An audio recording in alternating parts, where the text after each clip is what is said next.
So this is the experiment in which we have to study Hall effect.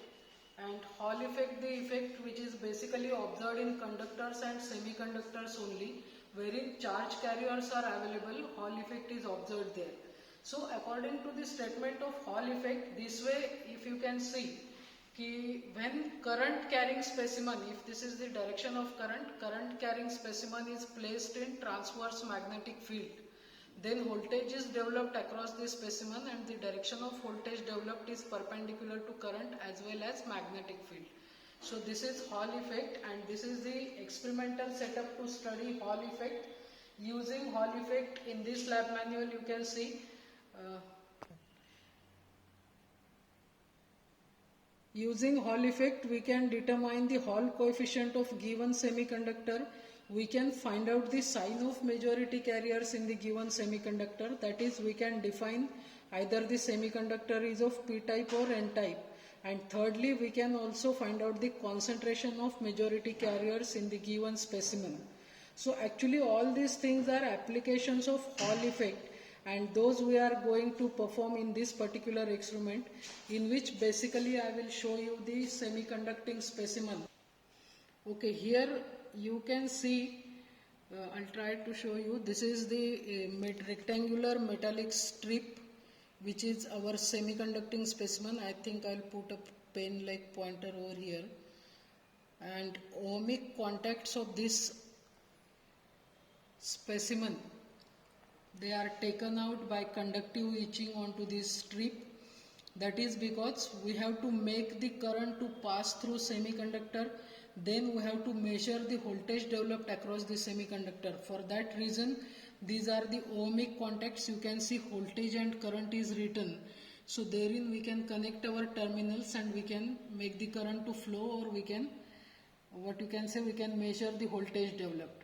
Okay, now this specimen, it is placed between the poles of electromagnet, and this electromagnet is provided with a power supply adjusting the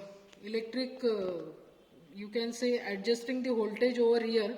We can get the desired magnetic field developed across this specimen using electromagnet, and whatever value of magnetic field is developed, that is measured by this digital Gauss meter, which is attached with a probe.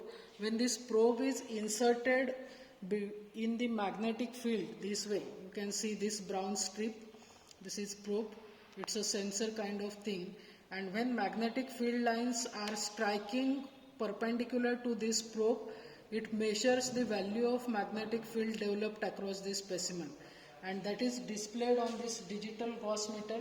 You can see here it is being displayed, and adjusting the voltage, we have to adjust that magnetic field at 1000 Gauss. That we will do later on.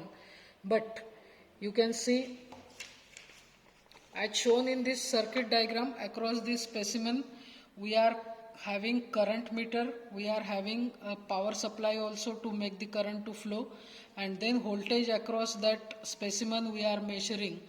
As per these connections, here also the things are connected, and from the terminals which I have shown you on this strip, the two wires from the current terminal, you can see they are going to this constant current source, which I will show you later on. These two wires, they will be measuring the voltage across this specimen, which I will connect to this digital voltmeter. And then now adjusting the power supply, I will adjust the value of magnetic field developed at 1000 Gauss, and once adjusted it will remain constant. It will not be disturbed. You can go for different values, but what we are trying to say is magnetic field is kept constant, which is acting perpendicular to this specimen. And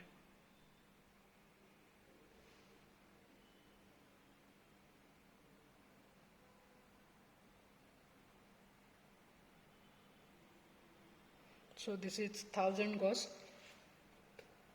Now this is our digital multimeter. Okay, you can see to the voltage terminals I have connected this digital multimeter, and it is on the DC volt scale 2000 millivolts, and presently you can see constant current source is displaying 0, that means current flowing through this specimen is 0 now, whereas voltage developed across this specimen is also 0, and because the probe it tilts, we are having this value. Actually it is adjusted to 1000 Gauss. Okay, now I will show you few readings ki when I am changing the current through this specimen, how the voltage developed it changes, because Hall effect is the instantaneous phenomenon, and you can see here when I am varying the current in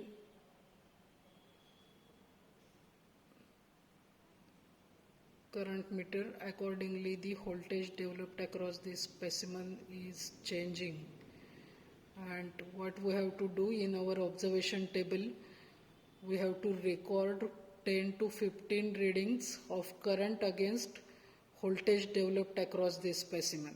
Okay, observations of those will be sent to you on your WhatsApp group.